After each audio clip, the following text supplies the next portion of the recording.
diplomats. I hope you're all doing good and finding yourself safe in times of a global pandemic.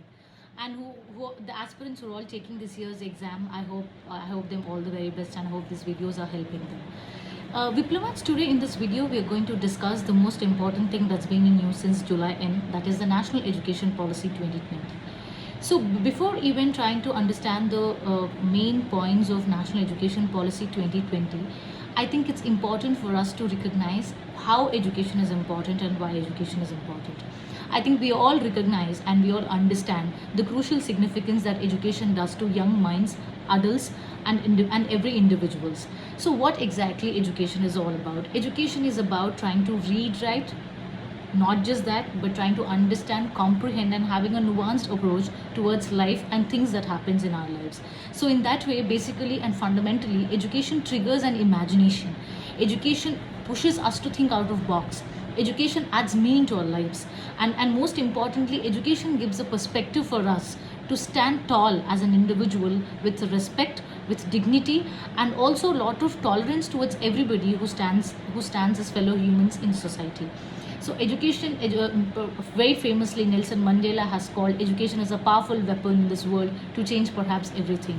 And many thinkers have said, someone like David Thoreau have said that education really fundamentally changes human mind and its functioning.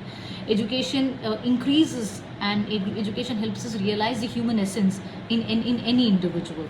Having said all of this, having recognized the importance of education, the National Education Policy 2020 has fundamentally brought in many changes. People called it radical, people called it blueprint, people said it's radically different, some people called it revolutionizing documents. So to what extent these are true, what are its points, what are the areas that the national education policy is trying to focus, is something that is a point of discussion in this video.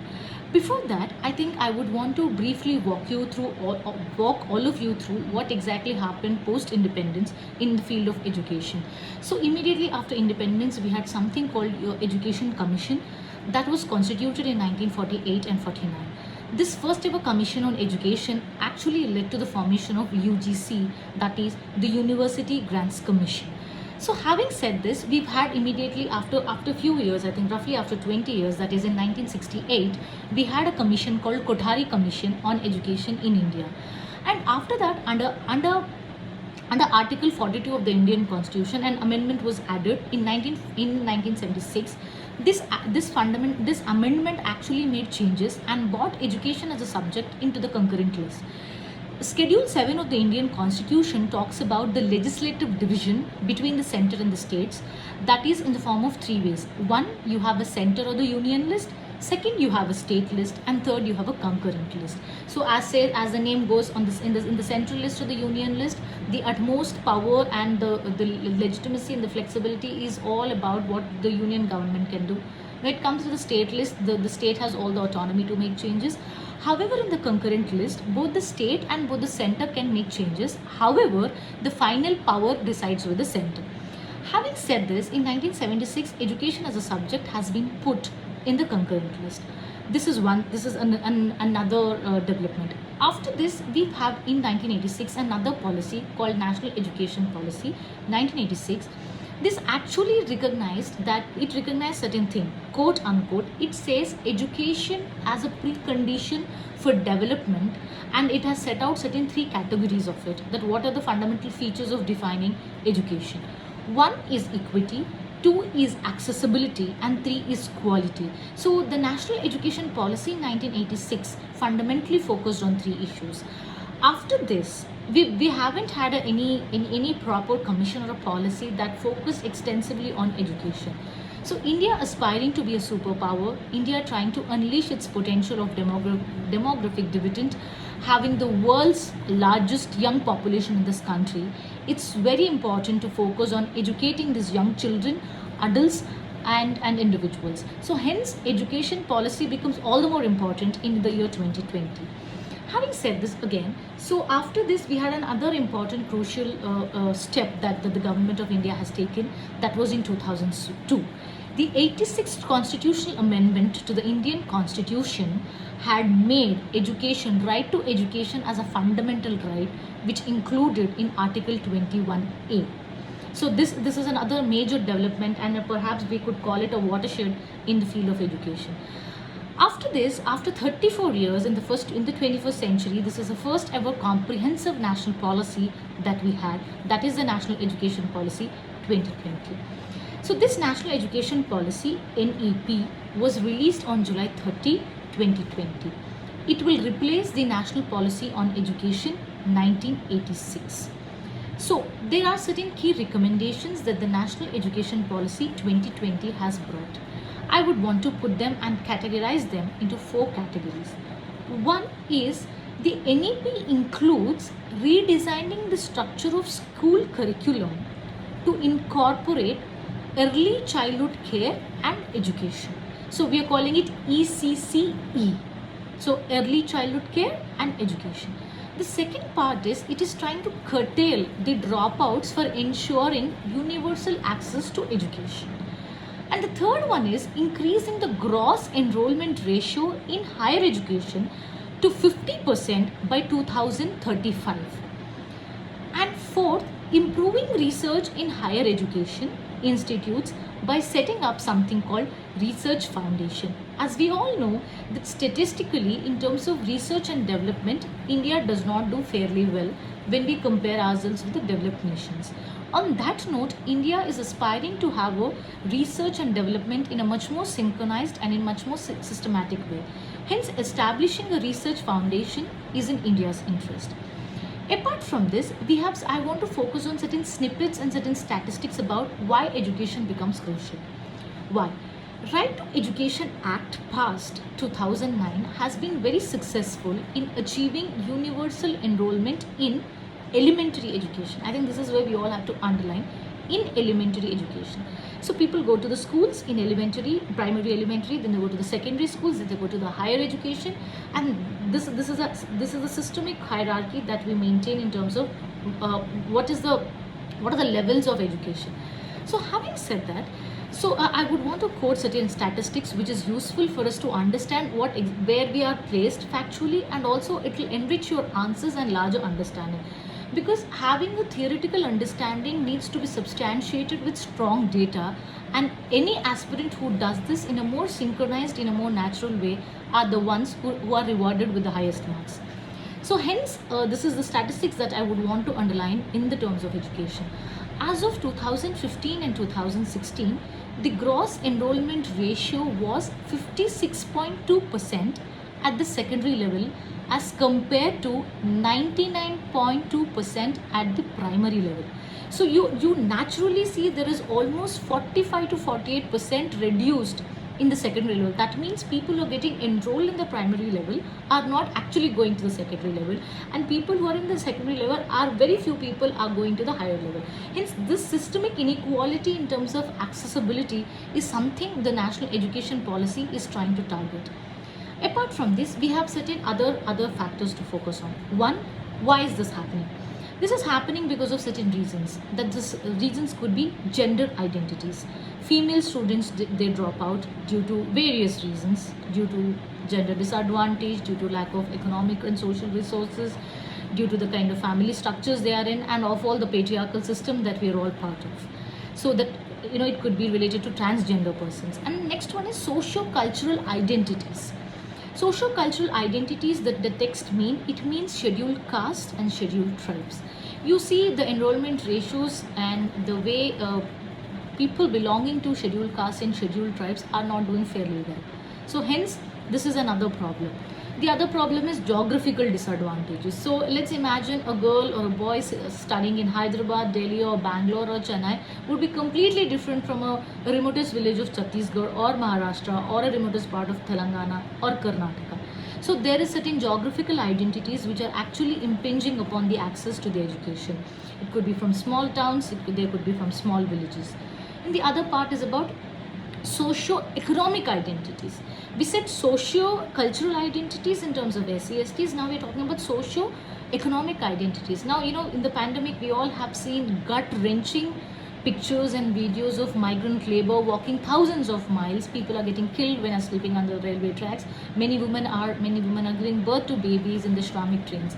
This shows the migrant crisis in our country. So assuming that the rampant migrant crisis that is there in front of our eyes, it is very difficult for people coming from that migrant community and also low income households to have access to education. So that's also another impediment. And disabilities. Unfortunately, most of us, including our buildings or our homes or our public spaces, are not very differently able friendly because we often tend to ignore them. But roughly more than 3% of India's population have different kinds of disabilities, or they're all differently abled. They have huge hindrances in terms of having accessible education. That is another part. Having said this, the national education policy is trying to address this, how to maintain this through concept called social equality. Social equality is something that's a part of political science, that is part of your sociology, that is part of your anthropology, that is also part of your public administration. But apart from this, what exactly the concept of social equality is? Equality necessarily does not mean you're all procedurally equal. Equality also means we all have to be socially equal too. Hence, there is this concept called social equality. So, to address this social inequalities through concept of social equality, the national education policy recommends strengthening of existing schemes and policies which are targeted for such socio-economically and culturally disadvantaged groups. For instance, giving free bicycles to girls, giving them access to having menstrual hygiene, ramping up infrastructure, providing scholarships, giving them midday meal schemes that India has been fairly doing well over a period of time to tackle the dropouts. Then further, we are also trying to, the National Education Policy 2020 is also trying to recommend setting up of special economic zones in areas with significant proportion of such disadvantaged groups. I assume there's a parallel concept called special economic zones, SEZ, where you do import-export business. It's developed driven. So special economic zones which really help the economy, which will also boost the exports, which will also give employment to the local people. So this is a concept of special economic zones. Roughly on those lines, but in a different concept in the field of education, we are trying to have special education zones. So this special, let's assume that there is an area where you find, let's say in Chhattisgarh, maybe in Bastar, or maybe in KBK districts of Odisha, you see many Adivasi or tribal children. Since we have a group of children belonging to such one particular identity at one zone, we can create a special education zone trying to address the specificities and necessities of that particular group of children. Hence, this can help in addressing the differences in accessibility to education. So that is what special education zone means. Next, there's also something that the National Education Policy is ambitiously trying to tell, is that they want to have the document wants to have a gender inclusion fund should be set up to assist female and transgender students in getting access to education.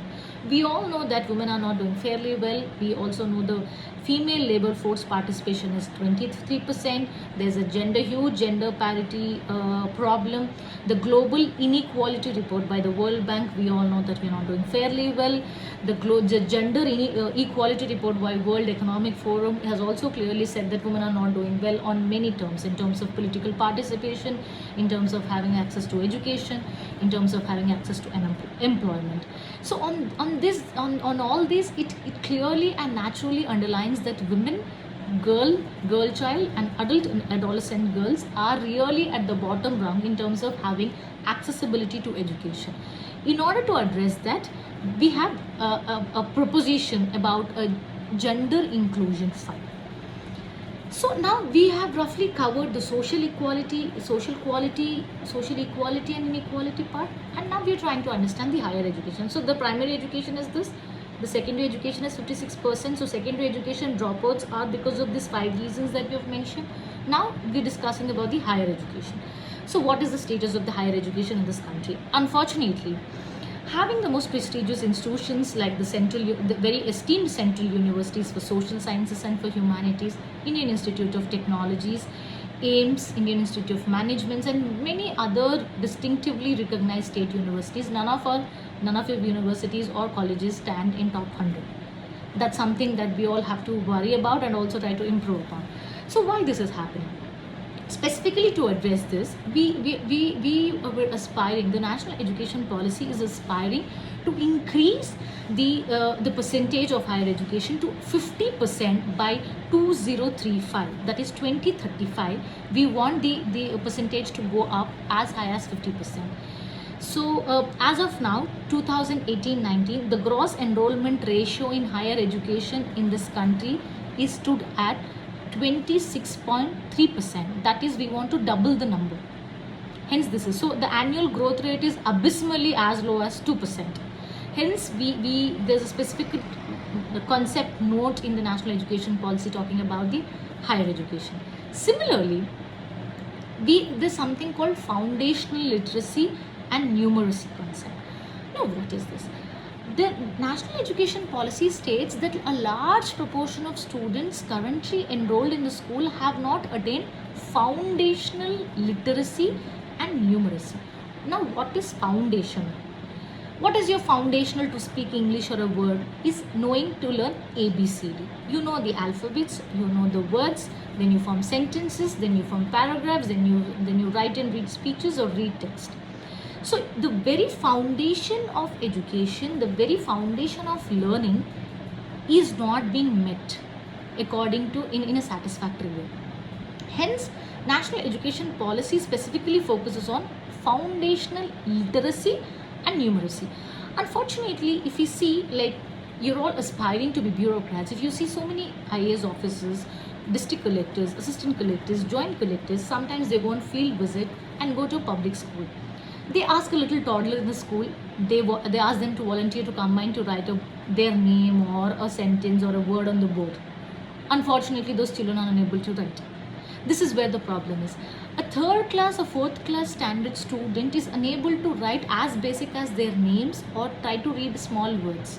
That means we are not doing fairly well on foundational literacy and numeracy. This is what we are trying to address through national education policy. Then assume that they are learning well, they're doing good, but who governs these schools? What is are we doing any social audits of the schools? Are we doing any regular, weekly, monthly, quarterly, half yearly, yearly assessment of the education that's being given in this public schools or general schools? So now the other part about the national education policy that is also focusing is effective governance of schools. This is another point. This means the policy states establishing primary schools in every habitation across the country that has actually helped to increase the access to education. This roughly means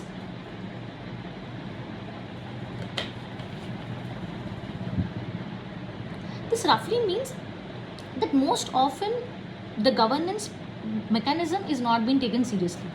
Hence, you divide the schools into groups depending upon the habitation that where are they located or situated. Then you do an assessment to improve the efficacy of the schools.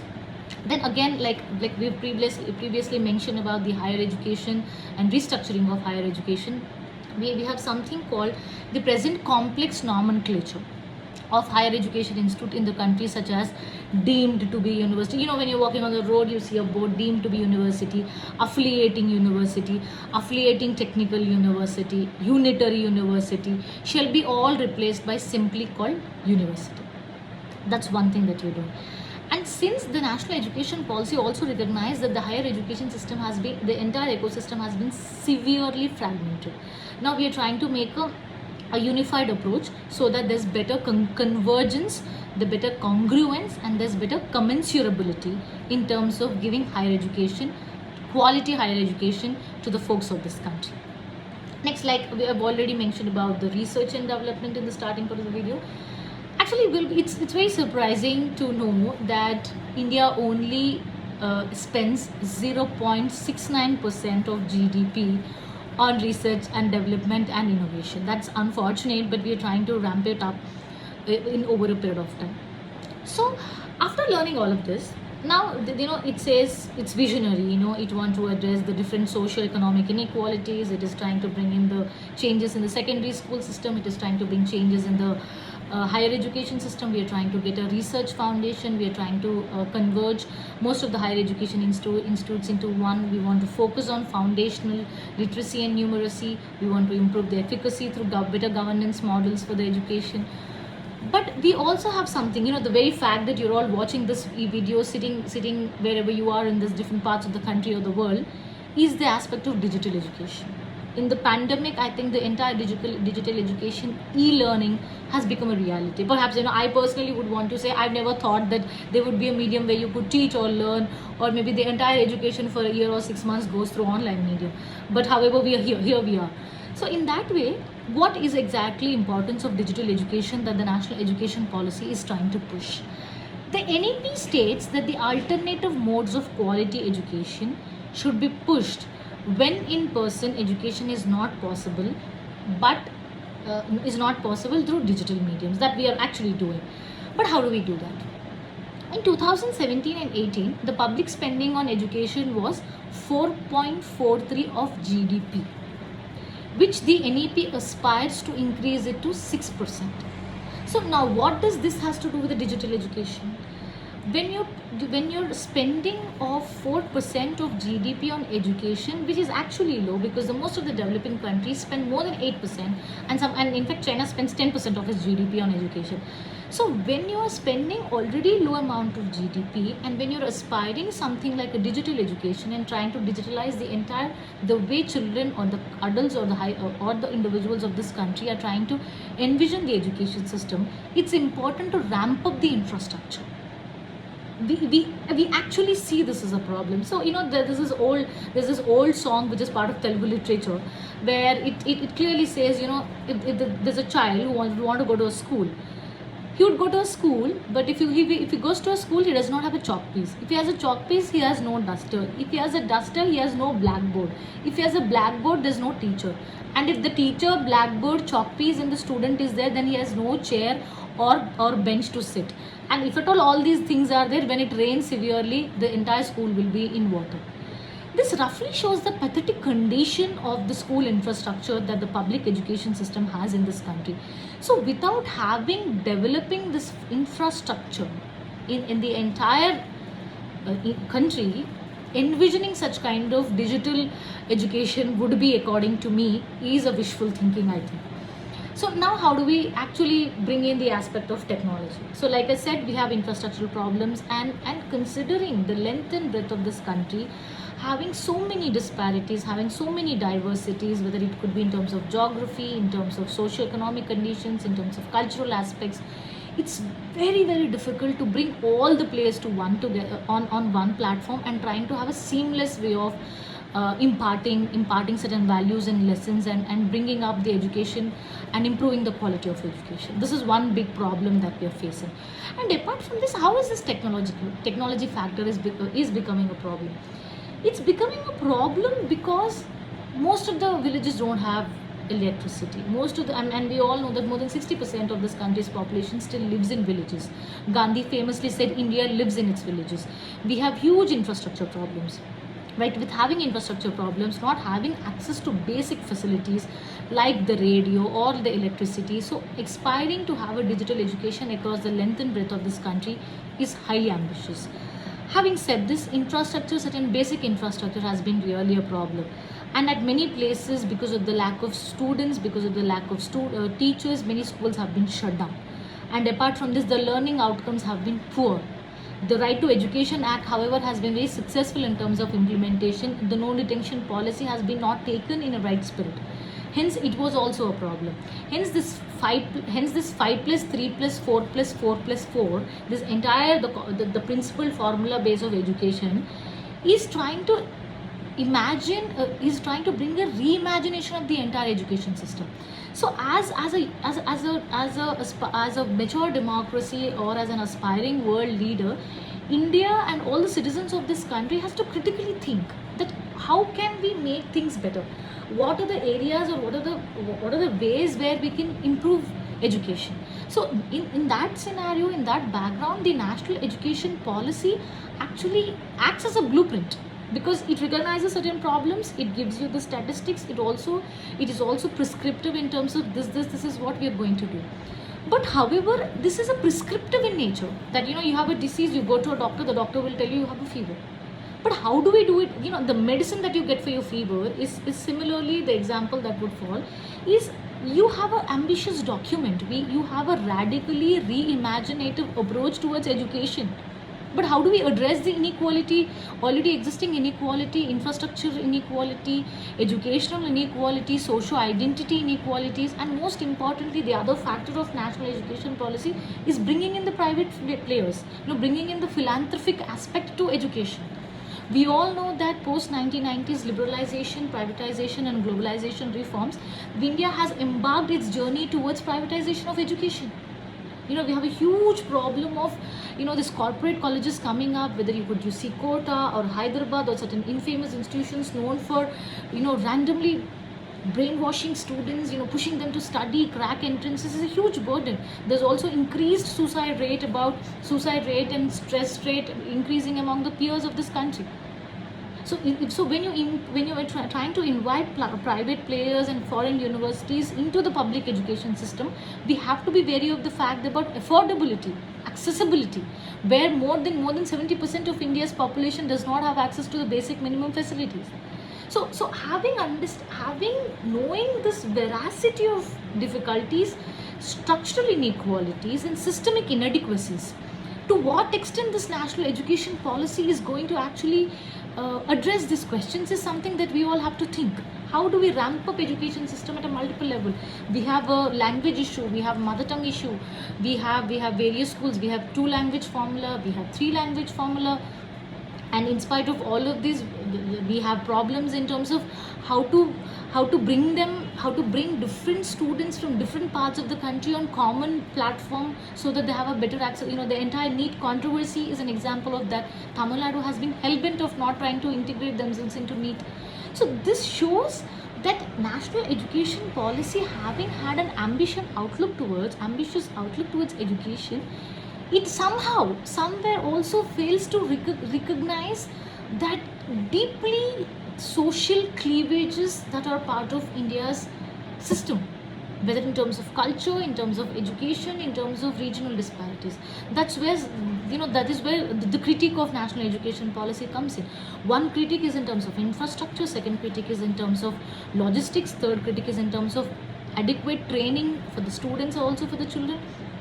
And the fourth part is about bringing in private players and making education more costly. The low income groups would be more hit. So trying to understand a comprehensive outlook towards a policy, and especially something like education, as young minds, as creative individuals, we all have to think it more critically. Any policy that comes into public domain is welcomed, but your approach towards that policy have to be matured, have to be balanced, and have to be critical. Critical not towards who is written or what is written or who gave it. Critical towards what impact does that a particular policy will have on the existing system. Will that actually improve the governance models? Will actually improve health? It will actually improve education, or it actually deters the existing condition, is something that critically we all have to analyze. So this video, roughly I said, has little tiny bits of the enrollment policies, the GDP percentage, the primary, secondary, higher education levels percentages, and little bit of facts of GDP consumption on education. But however, it's a larger theoretical framework about a policy and how as individuals we approach. I hope you find this video helpful for your preparation, and if you have any doubts, you could feel free to approach us. Thank you very much.